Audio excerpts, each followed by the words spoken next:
এ কেমন মেয়ে, এত কথা জানে? আমার দিকে তাকিয়ে উনি বললেন, ওই বেটা, মনে মনে কি কথা বলিস? যা বাবা, উনি কি আবার মনের কথা বোঝেন নাকি? না মানে আমি কি জানতাম আপনি সেই অপরিচিতা? যদি জানতাম তাহলে তো আরো আগেই। তাহলে কি? আর আপনি করে কাকে ডাকিস? না তেমন কিছুই না, আমি অপরিচিতাকে আগেই বলে ফেলতাম ভালোবাসি, তাহলে এত কষ্ট করতে হতো না। আরো আগেই অপরিচিতাকে নিয়ে আসতাম। ওই যে মিস্টার, ডায়লগ বাদ দেন। ওইসব কথা বলে মন গলানো যাবে না। আমি ভালো করেই জানি আপনি যে অন্য মেয়েকে পছন্দ করেন, ভালোবাসেন। এখন ফ্রেশ হয়ে নিচে আসেন খাবার খেতে। আর যদি ঘরের কথা না বুঝেন, আপনি আপনার মতো থাকবেন, আমি আমার মতো। যদি ভুল করে উল্টাপাল্টা কিছু করতে চান তাহলে মাইরা ফেলবো। যান, তাড়াতাড়ি রেডি হয়ে আসেন। আর হ্যাঁ, আমাকে অপরিচিতা ডেকে লাভ নেই। ওনার কথা শুনে আমার মাথা ঘুরছে। বাবারে বাবা, এত কথা বলতে পারে! আমি কিন্তু আমাকে থামিয়ে দিয়ে বলল, আবার কিসের কথা? যেতে বলছি না? আর কোনো কথা না বলে বাধ্য ছেলের মতো চলে গেলাম ফ্রেশ হতে। ওয়াশরুমের দরজার কাছে যাওয়ার পর ডাক দিয়ে বললাম, ওই যে ম্যাম।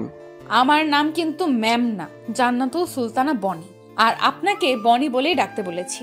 নামটা বলে রেগে আমার দিকে তাকাতেই বললাম, দেখতে তো আমার অপরিচিতা রাজকন্যার মতোই। যাকে চেয়েছিলাম ভাগ্যক্রমে পেয়ে গেলাম। আমি ওইসব বনি টনি ডাকতে পারবো না। আমি সবসময় অপরিচিতা বলেই ডাকবো। অপরিচিতা রূপেই আমার চোখের সামনে এসে হাজির হয়েছেন। আর মুখখানা এমন পেতনি মতো করে রাখেন কেন, একটু হাসতে পারেন না? আমার কথা শেষ না হতেই তাকিয়ে দেখি রাগে ফুঁসছে। হাতের কাছে থাকা টেবিল থেকে ছোট্ট ফুলদানি নিল। অবস্থা বেগতিক দেখেই দরজা আটকিয়ে দিলাম। বাহির থেকে অনেকগুলো কথা শুনলেও হাসতে হাসতে আমি শেষ। সত্যি ভাগ্যে আমার লেখা ছিল অনেক কথা বলা। প্রথম দিনেই কেমন অধিকার নিয়ে শাসন করা শুরু করলো। তবে একটু চিন্তায় আছি কিভাবে ওনাকে বুঝাই যে আমার অপরিচিতা উনি ছিলেন। আবার কি যে নাম বলবো? ও বনি, অনেক সুন্দর নামেই তো। দূর, ওইসব নামে ডাকতে পারবো না, জান্নাত বলেই ডাকবো। ফ্রেশ হয়ে খাবার টেবিলে গেলাম। সবাই আমার জন্য অপেক্ষায় ছিল। আমাদের বাড়িতে সবাই একসাথে খাওয়া দাওয়া করে। আমাদের বাড়িতে আমি, বড় আপু অবশ্য বেড়াতে এসেছেন আমার বিয়ে উপলক্ষে। বাবা, মামা, ছোট চাচ্চু আর কাকিমা। ছোট কাকা ডাক্তার আর কাকিমা স্কুলের টিচার। ওনারা একে অপরকে অনেক ভালোবাসেন। সেই কলেজ জীবন থেকে তাদের সম্পর্ক শুরু। পরে আব্বু সব জেনে ওনাদের বিয়ে দিয়ে একসাথে বেঁধে দিলেন। ওনাদের দেখে মাঝে মাঝে খুব হিংসে হয়। একটু পরপরই ঝগড়া শুরু হয়ে যায়, আবার পরক্ষণেই মিল হয়ে যায়। কেউ কাউকে ছাড়া এক মুহূর্ত থাকতে পারে না। খাবার টেবিলে আসতে না আসতেই আপু আমাকে বলল, কিরে, তোর কি ঘুম ভাঙতে চায় না? আমার একমাত্র বড় আপু। আমার একমাত্র আপু না বলে যদি বলি আমার একমাত্র শত্রু, তাহলে ভুল হবে না। জন্মের পর থেকে আমার পিছনে লেগে থাকে, সারাদিন শাসন করতে চাইবে। আর আমি কিছু বলতে গেলেই ঝগড়া বাঁধিয়ে বাড়ি মাথার উপর তুলে রাখবে। বাড়ির একমাত্র মেয়ে বলে সবার আদরের। মাঝে মাঝে মনে হয় আমার থেকেও বেশি আদর করে। আপু আমাকে সব সময় বলে আমাকে নাকি কুড়িয়ে আনা হয়েছে। এই নিয়ে সে কি ঝগড়া হতো। আপুর বিয়ে হওয়ার পর একটু রেহাই পেলাম, না হয় সারাদিন লেগেই থাকতো। বিছানা কেন অপরিষ্কার, বইগুলো কেন এলোমেলো, আর এত দেরিতে কেন ঘুম থেকে উঠি। বিয়ের পর বরের বাড়ি চলে গেলে অনেক মিস করি। এখনো মিস করি আপুর সাথে ঝগড়াগুলো, শাসনগুলো, কোনো কিছু খাওয়া নিয়ে মার খাওয়া। মাঝে মাঝে আপুর কাছে চলে যাই, আবার ঝগড়া করে চলে আসি। আপুর কথা শেষ না হতেই বললাম, আমার বাড়ি যা খুশি করব, তোর কি? যা, বেড়াতে এসেছিস, বেরিয়ে তোর বরের বাড়িতে যা। কথা শেষ না হতেই আম্মু বলল, তোদের আর ছেলে মানুষই গেল না, এখন চুপ করে খা। আম্মুর কথা শেষ না হতেই ছোট কাকিমা বলল, আকাশের খাওয়া বন্ধ। আমার একমাত্র মেয়েকে এই কথা বলল। এখন তো দায়িত্ব রাখার মানুষ এনেছি, দরকার হয় পিটিয়ে মানুষ করবে। জান্নাতের দিকে তাকিয়ে বলল, কি পারবে না মা এই বান্দরটাকে মানুষ করতে? কাকিমার কথা শুনে পেতনি হাসি দিল আমার দিকে তাকিয়ে। মনে মনে বললাম, এমনিতেই কম জানে না, আরো শিখিয়ে দেয়। আপুর মুখে হাসি ফুটে উঠল। চাচু কি বলতে গিয়েও বলতে পারল না। আব্বু থামিয়ে দিয়ে বলল, হয়েছে, সবাই চুপ করে খাও, খোদায় পেট চুচু করছে। ওই আকাশের সাথে জান্নাত মামুনিকে বসতে দে। আপু উঠে গিয়ে অপরিচিতাকে আমার পাশে বসতে দিল। চুপচাপ খাওয়া শুরু করলাম। কিছুক্ষণ পরেই কার পা যেন বারবার আমার পায়ে টাচ করছে। নিচে তাকিয়ে দেখি জান্নাত ইচ্ছে করে এমন করছে। মুখের দিকে তাকিয়ে দেখি মুখখানা পেতনির মতো যেন করে আমার দিকে তাকিয়ে রইল। পা দেখে মনে মনে ভেবেছিলাম, যাক, তাহলে সব ঝামেলা শেষ। তাই মুখের দিকে যখন তাকাতে যাব সেটা বুঝেই যেন পেতনির মতো করে রেখেছে। কি মেরে বাবা। খাওয়া শেষ না হতেই জান্নাতের বান্ধবীরা দেখতে আসলো জান্নাতকে। জান্নাতের সাথে সেদিন দেখা সেই মেয়েটিকেও দেখলাম। যাক, তাহলে যদি কিছু বলতে পারি। জান্নাতের 5 বান্ধবী আসলো, সবার সাথেই কুশল বিনিময় করলাম, সবার খোঁজ খবর নিলাম। সেখানে ফর্সা করে একটা মেয়ে ছিল, আমাকে দুলাভাই ডেকে হাত মেলাতেই হাত বাড়িয়ে দিল। ভদ্রতার জন্য আমিও হাত বাড়িয়ে দিলাম। যদিও কখনো কোনো মেয়ের সাথে তেমনভাবে কথাও বলা হয়নি কখনো। হাত ধরে জান্নাতের দিকে তাকিয়ে বুঝলাম অনেক বড় কিছু একটা হতে চলেছে। জান্নাত আমার দিকে রাগী চোখে তাকিয়ে ওর বান্ধবীদের বলল, তোরা বস, আমি চা করে নিয়ে আসি। যাওয়ার আগে তার বান্ধবীর দিকে তাকিয়ে বলল, যেভাবে ধরে আছিস যেন চুম্বকের মতো আমার বরের কাছে আসতে চাইছিস। হাতটা এখন ছাড়। জান্নাতের কথা শুনে আমি কিছুটা লজ্জা পেয়ে মাথা নিচু করে ফেললাম। তখন তার বান্ধবী বলল, কেন, ভাগ নিলে কি কম পড়বে? ভুলেও ওই কথা বলবি না, কখনোই ভাগ দিব না। আমার দিকে তাকিয়ে বলল, ওই উপরে আসতে একটু কাজ আছে, তোরা বস, আমি চা করে নিয়ে আসি। জান্নাতের কথা শুনে রুমে আসতেই সেই ফুলদানি হাতে নিয়ে বলল, ওই তো সমস্যা কি? জান্নাতের দিকে তাকিয়ে দেখি আমার দিকে তাকিয়ে আছে, চোখের পাতা ফেলারও নাম নেই। জান্নাতের কথা শুনে যতটা না অবাক হলাম তার থেকে বেশি ভয় পেলাম তার হাতে ফুলদানি দেখে। আবার কি না কি করে বসে। জান্নাতের দিকে ভয়ে ভয়ে তাকিয়ে বললাম, আমি আবার কি করলাম? কি করিস নাই মানে? সুন্দরী মাইয়া দেখলেই কি হাত ধরতে মন চায়? রাগে চোখ মুখ লাল করে বলল। জান্নাতের কথা শুনে এতক্ষণে রহস্য বুঝতে পারলাম, ওর বান্ধবীর হাত ধরার জন্যই এমন করছে। আমার কথার উত্তর দিস না কেন? আমি কি ইচ্ছে করে হাত ধরলাম? আপনার বান্ধবী তো হাত বাড়িয়ে দিল। আমার কথা শুনে জান্নাত প্রচণ্ড রেগে গেল। ফুলদানি দিয়ে মাথায় বাড়ি দিতে গিয়েও আবার কি মনে করে আঘাত করলো না। ফুলদানি রেখে আমার কলার ধরে মুখ কাছে এনে বলল, ওই বেটা, হাত বাড়িয়ে দিতে বললেই কি তুই ধরতে দিবি? আর তো কারো হাত ধরিস না, ওই সুন্দরী দেখে কি তোর হাত ধরতে হবে? জান্নাতের কথা শুনে কি বলবো বুঝতে পারছি না। কোনো মেয়ে এতটা কাছে এসে কথা বলছে। হঠাৎ কলার ছেড়ে দিয়ে বলল, কাল থেকে বিয়ে হয়েছে, এখনো আমার হাত একবারও ধরতে ইচ্ছে হলো না। আমার সুন্দরী বান্ধবী না আসতেই ওর হাত ধরে নিয়েছে। আর ধরবে নাই বা কেন? বিয়ের আগেই অন্যজনকে ভালোবাসেন উনি। মনটা চায় মায়েরা ডিপ ফ্রিজে রেখে দেই। কথাগুলো বলে এক ঝটকায় বেরিয়ে গেল। জান্নাতের এমন আচরণে আমি অবাক হয়ে গেলাম। নিজের কাছেই বড্ড খারাপ লাগছে। সেদিন যদি দেখে নিতাম তাহলে হয়তো এমনটা নাও হতে পারত। জান্নাতকে যেন আমি একটু বুঝতে পারছি না। একে আকাশে রোদের খেলা, আবার যেন মেঘের ছায়া। কখন কি হয় কি জানি। আনমনে দাঁড়িয়ে দাঁড়িয়ে কথাগুলো ভাবছিলাম।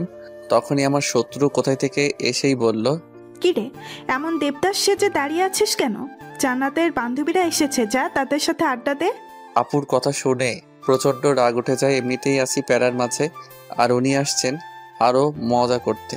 প্রচণ্ড রেগে গিয়ে বললাম, ওই তোর কি বেড়ানো শেষ হয় নাই? বিয়ে খাইতে আইসা বরকে নিয়ে কি ঘর জামাই থাকার ইচ্ছা? যা শ্বশুরবাড়ি যা।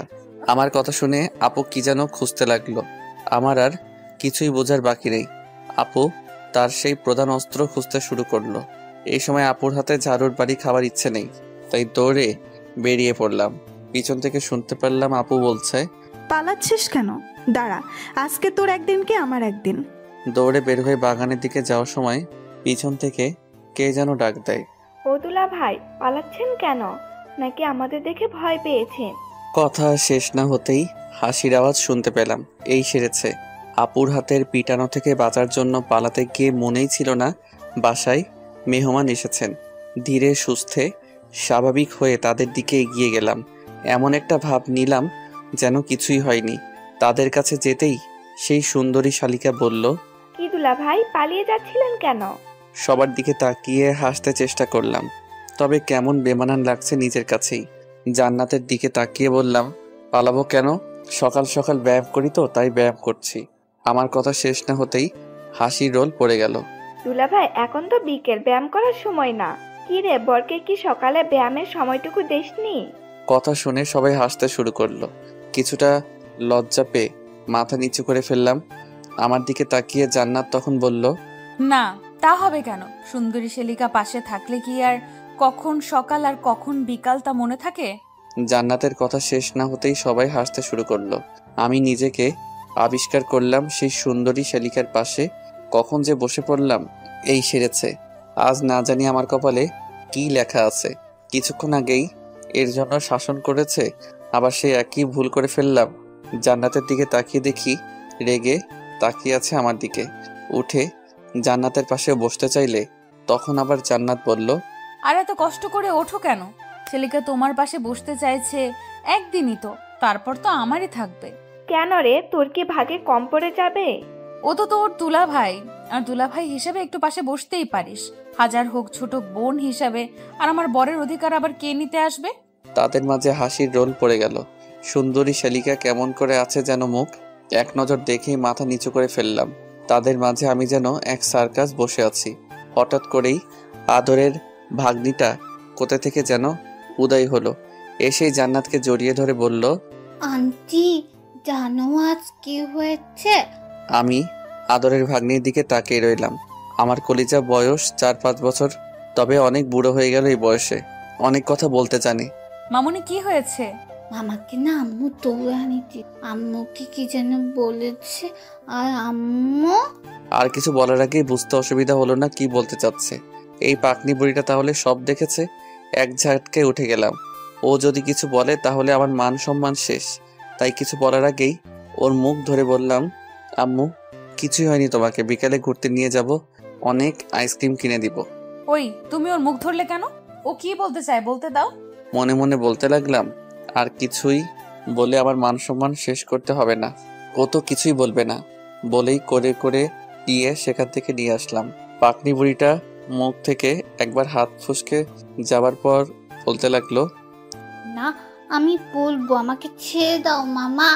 আর কিছু বলতে না দিয়ে আইসক্রিমের লোভ দেখিয়ে নিয়ে আসলাম। সেই যাত্রায় বেঁচে গেলাম।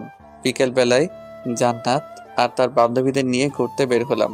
এই এলাকায় আব্বুকে সবাই সম্মান করেন। আমাদের পরিবারের সবাইকে চিনেন। যে কোনো বিপদে আব্বু তাদের বিপদে এগিয়ে আসেন। রাস্তা দিয়ে হাঁটার সময় জান্নাতের পাশে সবসময় আদরে ছোট্ট আম্মু, আপু আর অপরিচিতের বান্ধবীর মনে। আমি আর জান্নাত পিছনে পিছনে হাঁটছি, দুজনেই চুপচাপ, কারো মুখে কোনো কথা নেই। অনেকবার কথা বলতে গিয়েও কিছু বলতে পারিনি। আবার যদি কিছু মনে করে আর কি বলবো সেটাই ভেবে পাচ্ছি না। হঠাৎ জান্নাত দাঁড়িয়ে যায়। জান্নাত দাঁড়িয়ে যাওয়ার পর আমিও সাথে সাথে দাঁড়িয়ে যাই। জান্নাতের দিকে তাকিয়ে এই প্রথম বললাম, কি হলো, দাঁড়িয়ে পড়লেন যে? আমি কি কোনো মূর্তির সাথে হাঁটছি যে কোনো কথা বলতে জানে না? সারাটি রাস্তায় একটা কথাও বলেনি। আর আমার হাত কি এতই নোংরা যে ধরা যাবে না? না দেখতে এতটাই বাজে? কথাগুলো শুনে জান্নাতের চোখের দিকে তাকিয়ে দেখি পানি জমে আছে, যেন হয়তো অভিমান করে আছে। কোনো কিছু না ভেবেই সরাসরি হাত ধরে ফেললাম। জান্নাতের ঠোঁটের কিনারায় হাসি ফুটে উঠল মুহূর্তেই। জান্নাতের হাত ধরতে না ধরতে হঠাৎ পাকনা বুড়িটা চিৎকার দিয়ে বলল, আম্মু দেখো মামা হাত ধরেছে আন্টি, আমাকে ছাড়া কারো হাত ধরতে দেব না। আমার হাত ধরনি কেন? কথাগুলো বলেই আপুর হাত থেকে ছুটে এসে হাত ছাড়িয়ে নিল জান্নাতের। সবাই আমাদের দিকে তাকিয়ে মুচকি মুচকি হাসতে শুরু করলো। আপু অনেক বুঝিয়ে কিছু বলতে পারলো না। অজ্ঞতা এক হাত জান্নাতকে ধরে অন্য হাতে মামুনিকে ধরলাম। জান্নাত আমার দিকে তাকিয়ে মুচকি মুচকি হাসতে শুরু করলো। সারা রাস্তায় দুষ্টমি করে আসলো মামুনি। একবার এই হাত ধরে, আবার একটু পর অন্য হাত ধরে। জান্নাত তার কাণ্ড দেখে হাসতে থাকে। সন্ধ্যার দিকে বাসায় ফিরে ফ্রেশ হলাম। জান্নাতের বান্ধবীরা চলে যায়। রাতে খাওয়া দাওয়া শেষ করে ঘুমাতে গেলাম। বিছানায় উঠতে না বসতেই জান্নাত বলল, কি আপনি উপরে কেন? সোফায় গিয়ে ঘুমান। মানে সোফায় কেন ঘুমাবো? আমি তো আমি তো কি? ও হাত ধরতে দিলাম বলেই কি এইখানে ঘুমাতে হবে? সোফায় গিয়ে ঘুমান। আর রাস্তা দিয়ে আসার সময় এত এদিক ওদিক তাকাতে হয় কেন? আমি আবার কখন তাকালাম? ও মনে করেছেন আমি কিছু দেখিনি? রাস্তার ওই পাশের বাড়ির দিকে তাকিয়েছিলেন কেন? জান্নাতের কথা শুনে অবাক হয়ে তাকিয়ে রইলাম ওর মুখের দিকে। আশ্চর্য, মেয়েটি আমার দিকে সবসময় নজর রাখে নাকি আমি কখন কি করি? আজব তো। ওই বাড়ির দিকে তাকানোর সাথে কি সম্পর্ক আছে যে আমি বিছানায় ঘুমাতে পারবো না, আমাকে সোফায় ঘুমাতে হবে? আমি পারবো না সোফায় ঘুমাতে, অনেক ঘুম পাচ্ছে, আমি এখানেই ঘুমাবো। বিছানায় উঠতে উঠতে কথাগুলো বললাম জান্নাতকে। হঠাৎ পিছন থেকে পায়ে টান দিয়ে ধরে আমাকে নিচে ফেলে দিতে চেষ্টা করলো।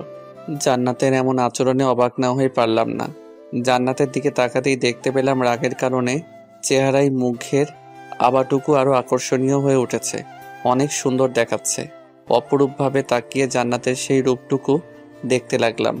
মেয়েদের রাগলে এত সুন্দর দেখায় জানা ছিল না।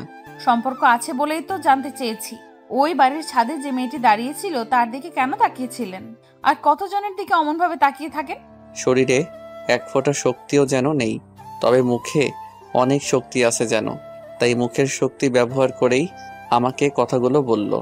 জান্নাতের দিকে তাকিয়ে দেখি রেগে ফুলে আছে। অনেক ভালোই লাগছে। ইচ্ছে করে আরেকটু রাগ বাড়িয়ে দিতে ইচ্ছে হলো।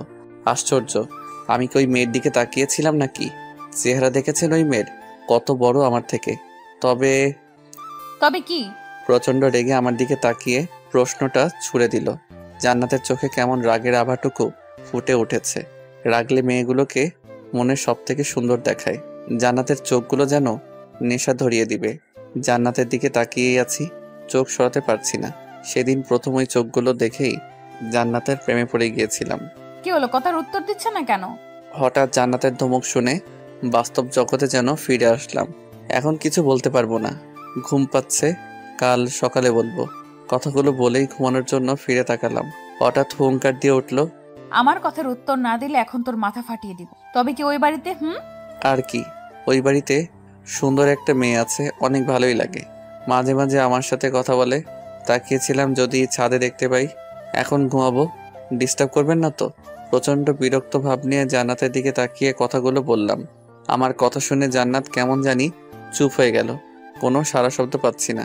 মনের মাঝে কেমন সন্দেহ হলো। এই কয়েক ঘন্টায় ওকে যতটুকু জেনেছি ও চুপচাপ থাকার মেয়ে না। তাহলে কি মজা করতে গিয়ে বেশি কিছু বলে ফেললাম? জান্নাতকে এক নজর দেখার জন্য বালিশ থেকে মাথা উঠালাম। তখন জান্নাতকে দেখে আমার পানি তৃষ্ণা পেয়ে গেল। জান্নাত টেবিল থেকে সেই কলমদানি একবার হাতে নিল। আবার কি মনে কলমদানি রেখে পাশে আপেল কাটার জন্য ছুরি রেখেছিলাম, কি মনে করে সেই ছুরিটা হাতে নিল।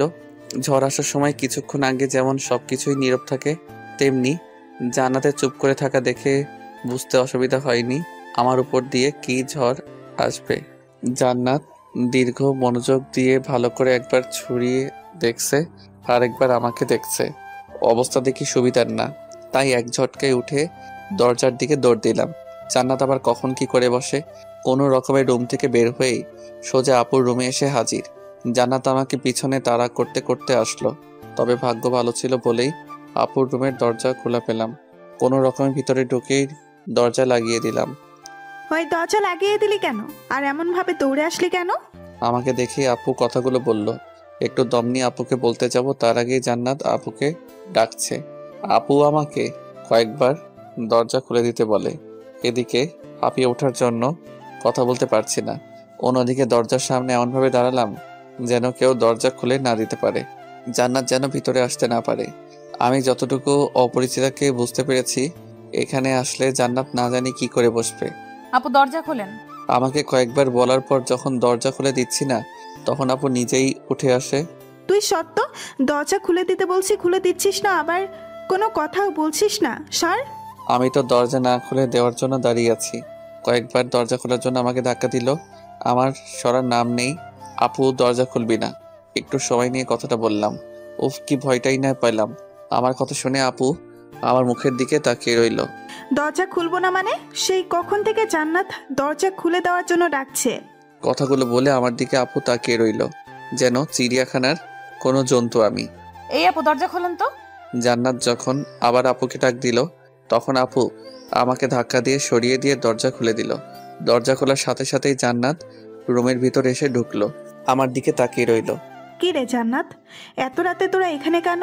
আর ওই বান্দরটা দরজা খুলতে দিচ্ছে না কেন? আর বলো না আপু, এত রাতে নাকি গান শুনবে। আমি কি গান গাইতে পারি? তাই রাগ করে চলে এসেছে। আপুকে কথা বলে আমার দিকে তাকিয়ে চোখ টিপ দিল। আপুর চোখ ফাঁকি দিতে পারল না। জান্নাতের কথা শুনে মনে হচ্ছে যুগ যুগ ধরে আপুকে চিনে, অথচ আমার জানা মতে মাত্র কিছুদিন হলো চেনা পরিচয় আপুর সাথে। জান্নাত এই রূপ দেখে অবাক হয়ে গেলাম। ক্ষণিক সময়ের মাঝে কেমন পরিবর্তন হয়ে যায়। একটু গান শুনলেই হয়, বেচারা ভাইটা আমার গান শুনতে চেয়েছে। আচ্ছা আপু শোনাবো। এই যে স্যার, রুমে চলেন।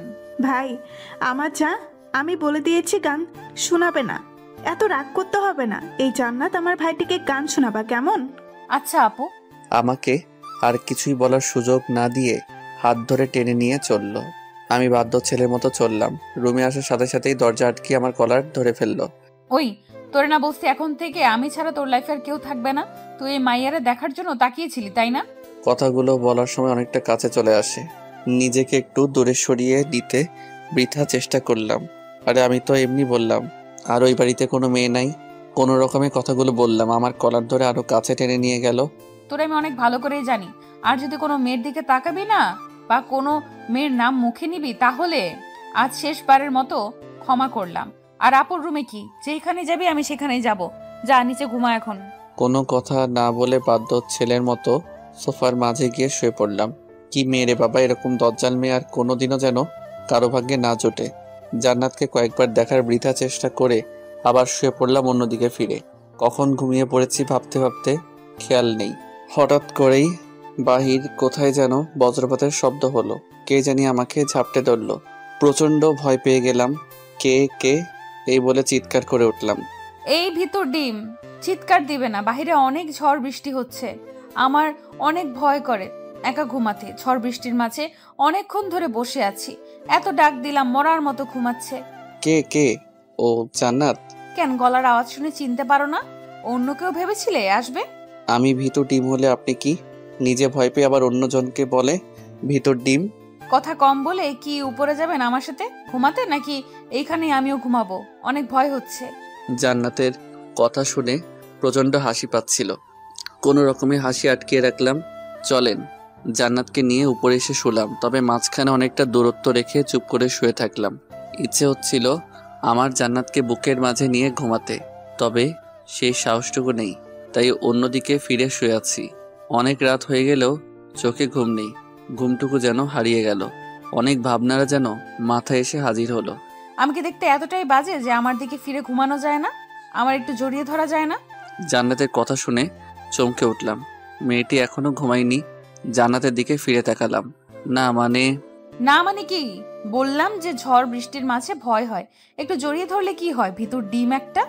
কথাগুলো বলে নিজে এসে আমাকে জড়িয়ে ধরলো। কিছুটা অবাক হলাম। আমিও জান্নাতকে বুকের মাঝে জড়িয়ে ধরলাম। মনের ইচ্ছাটা না চাইতেই পূরণ হয়ে গেল। জান্নাতকে বুকের মাঝে নিয়ে ঘুমিয়ে পড়লাম। সকালবেলায় জান্নাতের ডাকে ঘুম ভাঙলো। জান্নাতের দিকে তাকিয়ে আছি। অনেক সুন্দর দেখাচ্ছে জান্নাতকে, যেন এক রহস্যময়ী। এই যে কয়টা বাজে সেই খেয়াল আছে? জান্নাতের কথা শুনে ধ্যান ভাঙলো আমার। জান্নাতের কথা না শুনে হাত বাড়িয়ে ধরতে যাব। খবরদার, একদম টাচ করবে না। ফ্রেশ হয়ে খাবার টেবিলে যান। কয়েক পা পিছিয়ে আমাকে কথাগুলো বলেই রুম থেকে বেরিয়ে গেল। আমাকে আর কোনো কথা বলার সুযোগ দিল না। জান্নাতের কথা ভাবতে ভাবতে আবার কখন ঘুমিয়ে পড়লাম জানি না। হঠাৎ করে চিৎকার শুনে ঘুম ভেঙে গেল। চোখ খুলে তাকিয়ে দেখি ছোট মামুনি দাঁড়িয়ে আছে। মামুনির পাশেই জান্নাত দাঁড়িয়ে আছে। দেখে মনে হচ্ছে রেগে আছে। মামা তুমি এখনো শুয়ে আছো কেন? উঠো তাড়াতাড়ি। এই তো উঠছি। কে বললো শুয়ে আছি? দেখেছো আন্টি এখনো শুয়ে থেকে বললো উঠে পড়ে। জান্নাত মামুনির হাত ধরে চলে যেতে লাগলো আর বলল, তবে আমার কি কারো কি জানার দরকার যে কারোর জন্য এখনো না খেয়ে আছি? জান্নাতের কথা শুনে বুঝতে পারলাম এখন রাগ করে আছে, আমার জন্য না খেয়ে আছে। এ শোনো, আমি এখন উঠছি। তোর উঠতে হবে না, শুয়ে থাক। আমার বয়ে গেছে তোর জন্য এতক্ষণ না খেয়ে থাকতে। আমি খেয়ে নিচ্ছি, আজ তোর খাওয়া বন্ধ। জান্নাত কথাগুলো বলে চলে গেল। একবারও পিছন ফিরে তাকালো না। শুধু জান্নাতের চলে যাওয়াটুকুই দেখলাম। কাজটা একদম ঠিক হয়নি। আর যাই হোক, মেয়েটি অনেক ভালো। একটু রাগী, তবে নিজের অধিকারটুকু নিজে বুঝে নিতে এক পা পিছু পা হয় না। বড্ড ভালোই লাগে জান্নাতের শাসনগুলো। তবে জান্নাত যেন কোনো এক রহস্য ঘেরা। এগো সহজে ধরা দিতে চায় না। ক্ষণিক সময়ের জন্য কাছে এসেই আবার যেন অচেনা রূপ ধারণ করে। কথাগুলো বিছানায় বসে বসেই ভাবতে থাকি। গতকাল মেয়েটির অন্য রূপ, আর আজ সকালে অন্য রূপ, তবে অভিমানের রূপ। ভাবতেই আনমনে হেসে উঠলাম। কিরে, এখনো বসে আছিস? তোর জন্য জান্নাত না খেয়ে বসে আছে। হঠাৎ করে কথা শুনে যেন কল্পনার জগতে ছেদ পড়ল। তাকিয়ে দেখি আপু আমার রুমে আসতে আসতে কথাগুলো বলল। না আপু, এই তো এখনই রেডি হয়ে আসছি। তুমি খেয়েছো?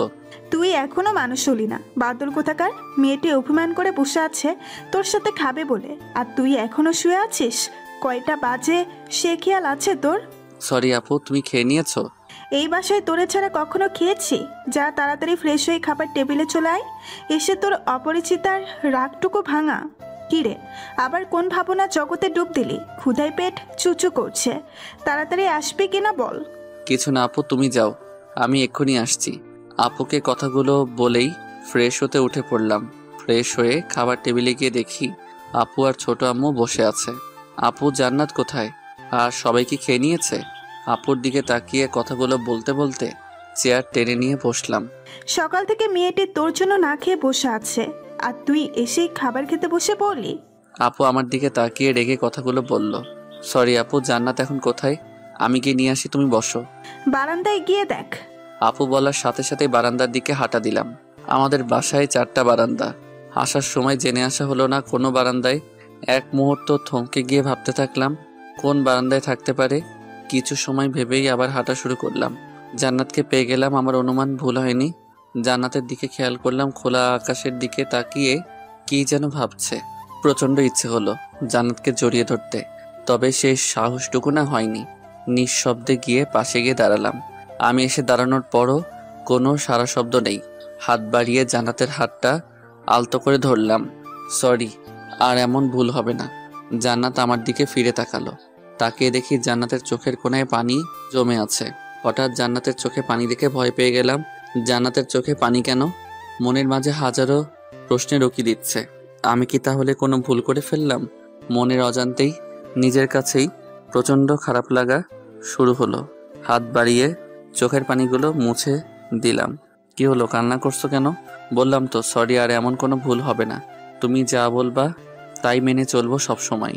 আমার কথাগুলো বলার পরই জান্নাত আমাকে জড়িয়ে কান্না শুরু করে দিল। জান্নাতের কান্না দেখে প্রচণ্ড অবাক হয়ে গেলাম। মেয়েটি তো মোটেও কান্না করার মেয়ে নয়।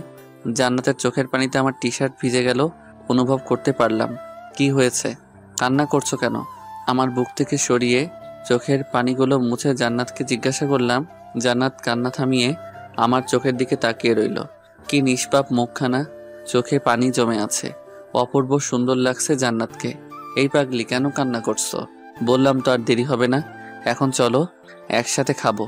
অনেক ক্ষুধা লেগেছে, আপু আমাদের জন্য অপেক্ষায় বসে আছে। আমাকে ক্ষমা করে দেন, অনেক বড় অন্যায় করে ফেলেছি। হুট করে জান্নাতের মুখে এই কথা শুনে অবাক হয়ে গেলাম। বলছে কি মেয়েটা? কি এমন হলো যার জন্য ক্ষমা চাচ্ছে? কি হয়েছে বলবে যার জন্য এমন করে কান্না করছো? আমার দিকে অপরূপভাবে তাকিয়ে রইল। পাশে রাখা ডায়েরিটা হাতে নিয়ে আমার দিকে বাড়িয়ে দিল। তখন আমার খেয়াল গেল সেদিকে। আমি বললাম, আরে এটা তো আমার ডায়েরি। আপনার অনুমতি না নিয়ে আপনার ডায়েরিটা পড়ে ফেলেছি। জান্নাতের কথা শুনে প্রচণ্ড হাসতে ইচ্ছে হলো।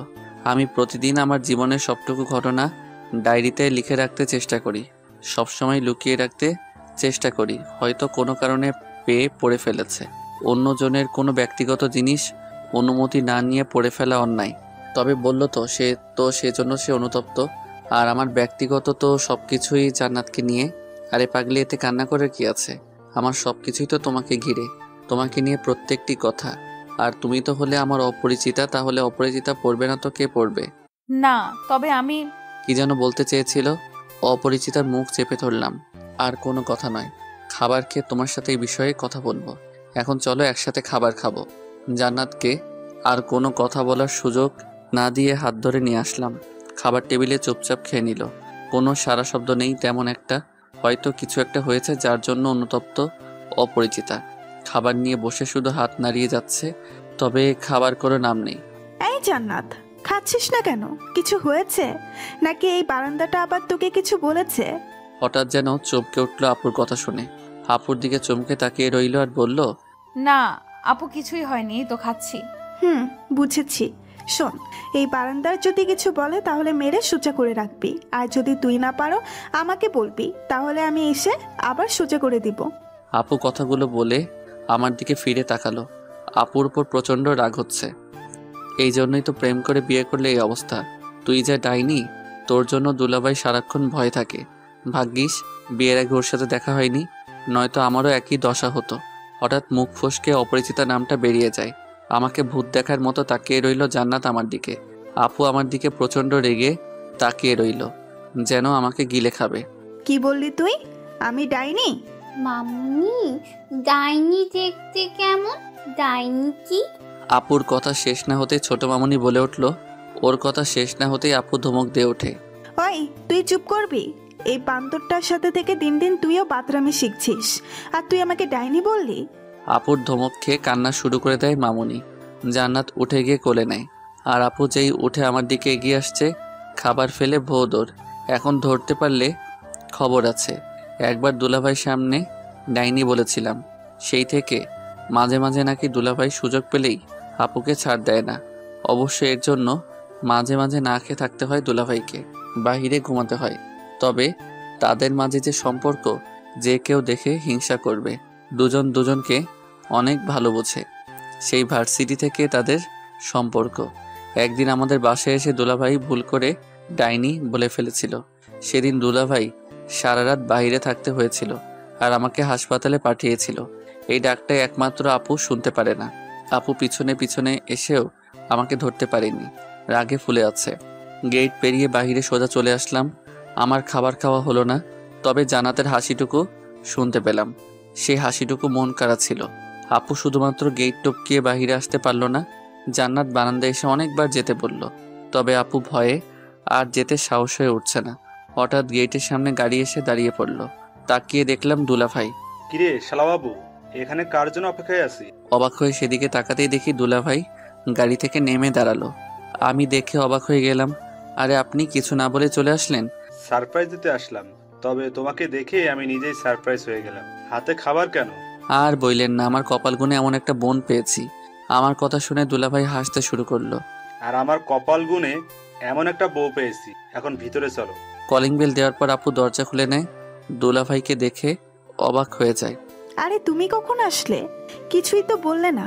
দুলাভাই সরতেই আমাকে দেখতে পায়, আমাকে দেখেই জ্বলে ওঠে। তবে সেই যাত্রায় দুলাভাইয়ের জন্য রক্ষা পেয়ে যায়। আরে সরো তো, আগে শালার বউকে দেখে আসি, পরে কথা বলি। বিয়েতে তো থাকতে পারিনি, ছবিও দেখতে দাওনি। তোমারে ছবি দেখতে দিব, আমারে ভালো করে জানি আমি। চলো, আমিও তোমার সাথে যাব। আপুর কথা শুনে দুলাভাইয়ের চেহারা কেমন হয়ে গেল। আপু সাথে নিয়ে চলল। আমার রুমের সামনে যেতেই জান্নাতের সাথে দেখা হয়ে গেল। আপু জান্নাতকে ডাক দিল। জান্নাত তখন রুমের ভিতরে যাচ্ছিল। আপুর কথা শুনে ঘুরে তাকালো। জান্নাত দুলাভাইকে দেখেই বহুত দেখার মতো চমকে উঠল। ভাইয়া, আপনি এখানে কেন আসলেন? জান্নাতের কথা শুনে সবাই অবাক হয়ে গেলাম। তার মানে কি জান্নাত আর দুলাভাই কি পূর্ব পরিচিত? এই তুমি কিভাবে ওকে চিনো? দুলাভাই কিছু বলতে যাবার আগেই দুলাভাইকে আপু বলে বসলো। আমিও দুলাভাইয়ের মুখের দিকে তাকিয়ে রইলাম। বেচারার বুঝতে বাকি নেই যে আপু কতটুকু রেগে আছে। আরে এত চোখ রাঙানোর কি দরকার? আগে তো শুনবা আমি কিভাবে জান্নাতকে জানি। তা না শুনেই আগেই রেগে যাচ্ছ কেন? বলো কি ঘটনা? যদি মিথ্যা বলছো একটু, তোমার একদিন আর আমার যা কয়দিন লাগে বলে দিলাম। প্রচণ্ড সন্দেহ নিয়ে আপু কথাগুলো বলল দুলাভাইকে। আমি দুলাভাইয়ের দিকে অবাক হয়ে তাকিয়ে রইলাম। আচ্ছা আপু, তোমার বর কি এমন কিছু করেছে যার জন্য সন্দেহ করো? এই যে এখন দেখো, আগেই বলছি সব সময় এমন করলে অন্যরা ভাববে আমি আবার উল্টোপাল্টা কিছু করি, যার জন্য সন্দেহ করো। তুমি বলো, আজ পর্যন্ত এমন কিছু করেছি যার জন্য আমার সাথে এমন করো? না, তা করো নাই। যদি করে ফেলো তাই সবসময় আগলে রাখি। তাই বলে এমন ভাবে তোমার মতো বউ যেন সবার কপালে জোটে, তাহলে কারো সাহস হবে না উল্টোপাল্টা কিছু করার কথা মাথায় আনার জন্য। ধন্য আমি তোমার মতো বউ পেয়ে। দুলাভাই এমন কথা বইলেন না। বিয়ে করছি কয়দিন হলো, এর মাঝেই জীবন তেজপাতা করে ফেলছে আমার। মাঝখানে কথা বলে যেন মহা ভুল করে ফেললাম। আপু আর জান্নাত আমার দিকে এমনভাবে তাকিয়ে আছে যেন গিলে খাবে। কি বললি তুই? আমি তোর জীবন তেজপাতা করে ফেলছি? এখন থেকে আগুনে পোড়াবো। আমারে রেখে আরেক মায়ের পছন্দ করিস? জান্নাত এতক্ষণ চুপচাপ ছিল, দুলাভাই আর আপুর ঝগড়া দেখছিল। আমার ধারণা ছিল আপু শুধুই দুলাভাইকে শাসন করে। এখন দেখি আমার কপাল তার থেকেও বড় শাসনদার মানুষ এসে পড়েছে। ওই জান্নাত, ধইরা পিটাও রে। আপুর কথা শেষ না হতেই জান্নাত তেড়ে আসলো। দুলাভাই সমানে গিয়ে আগলে দাঁড়ালো। সে যাত্রায় রক্ষা পেয়ে গেলাম। আরে কি করো? আমার শালাবাবুকে এত ভয় দেখাবে এখনই? সামনে তো আরো দিন আছে। ওই কি বলতে চাস তুই? তার মানে আমি কি তোরে ভয় দেখাই? দুলাভাইয়ের কথা শেষ না হতেই আপু তেড়ে আসলো। দুলাভাই একটু সরে গেল আপুর কাছ থেকে। আরে আমি কি এমন কিছু বলছি? আমার মতো বউ আর কার আছে এত কেয়ার করে বরের? আমি তো ওদের থামাতে বললাম কথাগুলো। এত চাপা বাদ দিয়ে বলো, জান্নাতকে কিভাবে চিনো? আমাদের মাঝে হট্টগোল শুনে আম্মু রুম থেকে দৌড়ে আসলো। আম্মুর সাথে সাথে ছোট কাকিও আসলো। কি রে, তোদের কি হয়েছে? এত চিৎকার কিসের? কিছু না আম্মা, এই তো একটু গল্প করছিলাম। ভালো আছেন? আম্মুকে কথাগুলো বলল দুলাভাই। আম্মুর সাথে কুশলাদি বিনিময় করলো। আমাদেরকে গল্প করতে সুযোগ দিয়ে তারা চলে গেল। জান্নাত আগে ছিল ছোট বোন, এখন হয়েছে আমার একমাত্র শালার বউ। চা করে নিয়ে আসো, তোমার হাতে তৈরি চা খেতে খেতে গল্প করি। দুলাভাই কথা শুনে জান্নাত চা করতে চলে যায়। আমরা গিয়ে সোফায় বসি। দুলাভাই ফ্রেশ হয়ে আসলো। কিছুক্ষণ পরে জান্নাত চা রেডি করে হাজির। আমাদের চা দিয়ে আমার পাশে বসলো জান্নাত। দুলাভাই আমার দিকে কিছুক্ষণ তাকিয়ে ভালোভাবে দেখলো। আমি তো অবাক হয়ে দুলাভাইয়ের দিকে তাকিয়ে রইলাম। তোমাকে আজ কিছু সত্যি কথা শোনাতে চাই, তবে আগেই বলে রাখি, এতে কিন্তু জান্নাতের কোনো দোষ নেই। বলা যায় মনের অজান্তেই ভুল করে ফেলেছে জান্নাত। দুলাভাইয়ের কথা শুনে আমি আর আপু অবাক হয়ে গেলাম। কি বলতে চাচ্ছে? কি এমন হয়েছে? একবার জান্নাতের দিকে তাকিয়ে দেখি জান্নাত মাথা নিচু করে বসে আছে। শোনো, তোমার আর জান্নাতের বিয়ের কথা আমরা কেউ জানতাম না, এমনকি জান্নাতও জানতো না। আমার কলিগ বলা যায়, একই সাথে চাকরি করি, আমার সাথে অনেক ফ্রি। হঠাৎ একদিন জান্নাতের কথা বলে, ওকে অনেক পছন্দ করে, আমাকে নিয়ে গিয়ে একদিন ওর ভালো লাগার কথা বলতে চাই। আমি ওর সাথে যাই, দুজনে টুকটাক কথা হয়েছে। আমি এইটুকু বুঝতে পেরেছি জান্নাত পছন্দ না করলেও কিছু বলতে পারছে না, তবে আবার না করতে পারছে না কিসের জন্য। হঠাৎ সেদিন আমাকে জান্নাত ফোন দিয়ে দেখা করতে বলে। আমি তো মনে মনে ধরে নিয়েছি ও রাজি হয়তো, তাই আমার কলিগকে নিয়ে দেখা করতে যাই। আমাকে দূরে নিয়ে জান্নাত সবকিছুই খুলে বলে। দুলাভাই এইটুকু কথা বলে থামেন। আমি কি বলবো কিছুই ভেবে পাচ্ছি না। জান্নাতের দিকে তাকিয়ে দেখি মাথা নিচু করে সবাই বসে আছে। আরে কি হয়েছে সেটা বলবা তো, কি খুলে বলেছ? দুলাভাই কথা বন্ধ করে থাকার জন্য আপু বলল, অনেক জানার আগ্রহ নিয়ে আমরা বসে আছি, কি হয়েছে শোনার জন্য। জান্নাতের সাথে যখন দেখা করতে যাই তখন আমাকে আলাদা ডেকে নিয়ে যাই, হয়তো কিছু বলবে, তাই আমিও আমার কলিগকে রেখে যাই। ভাইয়া কেমন আছেন? হ্যাঁ ভালো, তুমি কেমন আছো? জি ভালো আছি। আপনার সাথে কিছু কথা ছিল, তাই এখানে কষ্ট করে আসতে বললাম। সমস্যা নেই, বলো কি কথা। ভাইয়া আপনি তো জানেন আপনার কলিগ আমাকে পছন্দ করে, তবে ওনাকে যে আমি পছন্দ করি না সেটা বললে ভুল হবে। তবে কি? আমার বিয়ে ঠিক হয়ে আছে। জান্নাতের মুখে বিয়ের কথা শুনে অবাক হয়ে গেলাম। তোমার বিয়ে ঠিক হয়ে আছে? বললে না যে একবারও। ভাইয়া আসলে আমিও জানি না, সেদিন আপনাদের সাথে কথা বলার সময় আব্বু আমাকে দেখেন। বাসায় যাবার পর আব্বু আপনাদের কথা জানতে চাইলে আমি সব কথা খুলে বলি। তারপর আমাকে বলেন যে বিয়ে ঠিক করে রেখেছেন, আমি যেন ওনার মান সম্মানটুকু রাখি। এখন আমি কি করব আপনিই বলে দেন। শোনো, মানুষের জন্ম মৃত্যু নিয়ে 3টা ভাগ্য যেন লেখা থাকে, কখন কার সাথে কি হয় জানা নেই। হয়তো তোমার ভাগ্য সেখানেই লেখা ছিল, তুমি অতীত ভুলে যাও আর বর্তমানটা আমার ভুল না হলে তুমি আমার কলিগকে হয়তো ভালোবাসো, তাই না? আপনি ঠিক, আমি ওনাকে পছন্দ করি, তবে ভালোবাসি কিনা জানি না। কয়েকদিন ধরে একটা ছেলে আমাকে পছন্দ করতো। যখন আব্বু বরের ছবি দেয় তখন ভেবেছিলাম আমাকে পছন্দ করেই বিয়ের প্রস্তাব পাঠিয়েছে। তবে আম্মুর কাছ থেকে জানতে পারি সেই ছোটবেলা থেকেই আমাদের বিয়ের কথা ঠিক হয়ে আছে। আরে তাহলে তো খুশির কথা। তুমি বর্তমানটাকে মেনে নাও, আমার বন্ধুকে বুঝিয়ে বলবো, আর আমাকে বিয়ের দাওয়াত দিতে আবার ভুলে যাবে না। জান্নাত আমার কথা শুনে হেসে ফেললো। ওর হাসিটুকু দেখে সত্যি খুব খুশি হয়েছিলাম। ভাইয়া অনেক কৃতজ্ঞ আপনার কাছে, আমি আসি তাহলে। সেদিন জান্নাতকে বিদায় দিয়ে আমার বন্ধুকে সব কথা খুলে বলি, ও সব শুনে মেনে নেয়। তারপর কাজের জন্য সে বাইরে চলে যায়, আর বিয়েতে আসতে পারেনি, আর ভাবতেও পারেনি জান্নাত হবে এই বাড়ির বউ। দুলাভাই কথাগুলো শোনার পর মাথা থেকে যেন দুশ্চিন্তা দূর হয়েছে। কি চিন্তাই না করেছিলাম। আপুর দিকে তাকিয়ে দেখি হাসি লেগে আছে মুখে। জান্নাত মাথা নিচু করে বসে আছে। কি হলো, এমন করে মাথা নিচু করে আছো কেন? আবার কি কাউকে পছন্দ করবে নাকি? আমার কথা শেষ না হতেই জান্নাত মাথা তুলে আমার দিকে তাকিয়ে আছে। চোখের কোণায় যেন পানি জমে আছে। হয়তো নিঃশব্দে কান্না করেছিল, তাই বুঝতে পারেনি। এই পেতনি, কান্না করার কি হলো? না মানে কি? কি ভাবছো? দুলাভাইয়ের কথা শুনে রাগ করব? কিছু বলবো তোমাকে? হুম। মাথা নাড়িয়ে উত্তর দিল। আপু আর দুলাভাই আমার দিকে তাকিয়ে আছেন। হয়তো ভাবছেন কি বলবো আমি? শোনো, প্রত্যেকটি মানুষের ভালো লাগা মন্দ লাগা থাকতে পারে, কারো পছন্দ অপছন্দ থাকবে, কারো জীবনের অতীতের কোনো দুর্ঘটনা থাকতে পারে। তাই বলে অতীত নিয়ে বসে থাকলে তো হবে না, বর্তমানকে মেনে নিতে হবে। তুমি তো আর ইচ্ছে করে কোনো ভুল করনি, আমারও তো ছিল অতীত। কই, তুমি তো কখনো জানতে চাওনি। হ্যাঁ, তবে ভাগ্যক্রমে তোমাকে পেয়েছি। আমি জানতাম না এমন কিছু হবে। তোমার বর্তমানটাই আমার কাছে সব, আর তোমার ভবিষ্যৎটাই সব। অতীতে কি হয়েছিল কখনো জানতে চাই না, জানার কোনো ইচ্ছেও নেই। এই জন্য কি কান্না করতে হবে? যদি আমার লাইফেও এমন কিছু হতো তাহলে আমি কি করতাম? আমার কি হতো? সাবাস, এই না হলে আমার ভাই, আমিও এখন তোকে ক্ষমা করে দিলাম। আমার কথা শেষ না হতেই আপু বলে উঠল, ওই, আমি এমন কি করলাম যার জন্য তুমি আমাকে ক্ষমা করে দিলে না? আপুর কথা শেষ হতে আপুর কাছে দুলাভাই জানতে চাইল, কেন মনে নেই সেদিন যে ফোনে কথা বললে? ওরে বাবা, ওইটা কতবার বলবো, এটা রং নাম্বার ছিল। আমি ইচ্ছে করে এমন করিনি। আর আমি কি তোমাকে ছাড়া অন্য কাউকে ভাবতে পারি? হয়েছে, থামো। যদি কোনোদিনও শুনি তো সেদিন দেখবে আমার রূপ কেটে ফেলবো একদম। আপু তোমরা ঝগড়া থামাবা? এত ঝগড়া করতে পারো তোমরা? তোমাদের কাছ থেকে তো আমরাও ঝগড়া। ব্যাস এইটুকু কথা বলেই থামিয়ে দিলাম। তাকিয়ে দেখি জান্নাত আমার দিকে রেগে তাকিয়ে আছে। আর কিছু বলার দরকার নেই, হিতে বিপরীত হবে। আমরা কি আপুর কাছ থেকে কি? জান্নাত প্রচন্ডভাবে রেগে তাকিয়ে আছে আমার দিকে। আরে আমি কি সেটা বলেছি নাকি আপু আর দুলাভাইয়ের মতো ঝগড়া করব? আমরা তো মিলেমিশে থাকবো, কোনো ঝগড়াই হবে না।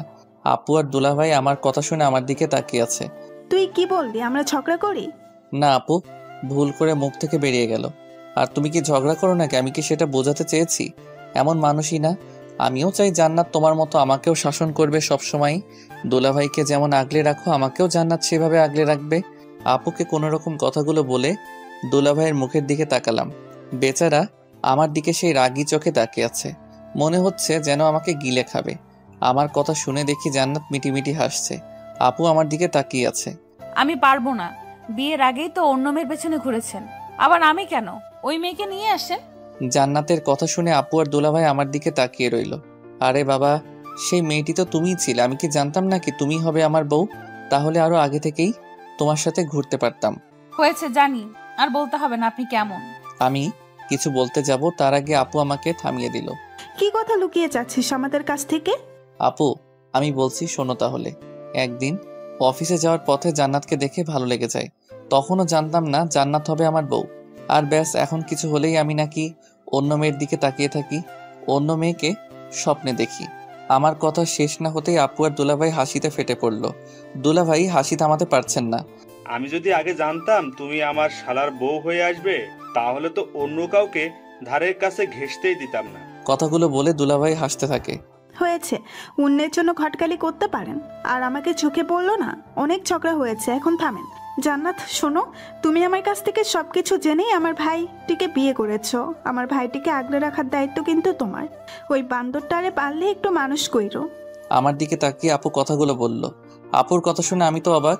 তাহলে আপু কি সবকিছুই জানতো, আর সবকিছুই জেনেই জান্নাত আমাকে বিয়ে করেছে? আপনি চিন্তা করবেন না, দায়িত্ব ঠিকভাবে রাখবো, দেখবেন সব সময় কেমন সোজা থাকবে একদম। আমার দিকে তাকিয়ে মুচকি হাসতে থাকে।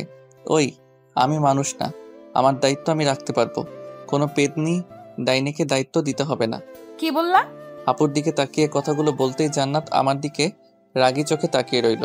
অনেকটা ভয় পেয়ে গেলাম, জানি হাতের কাছে যা পাবে সেটাই নিতে ভুলে যাবে না। না, কিছু না। কিছু না মানে? আরেকবার যদি শুনি কেটে ফেলবো। বিয়ের পর সবটুকুই এখন আমার। ভুল করেও যদি অন্য মেয়ের কথা মাথায় আনিস, মাথা ফাটিয়ে দেব, কেটে ফেলবো। এমনিতেই বিয়ের আগে অন্য মেয়ের দিকে ঘুরেছিস। দেখে রাখবে ওকে। দুলাভাই জান্নাতকে কথাগুলো বলল। আমি শুধু ভাবছি দুলাভাই আপনাকে পেলে না তার উসুল তুলে নিব। আমরা সবাই বিকেলে বাহিরে ঘুরতে যাব, তোমরা রেডি হয়ে নাও। হঠাৎ আম্মু এসে সবাইকে কথাগুলো বলল। আম্মুর কথা শুনে সবাই এক কথায় সায় দিল।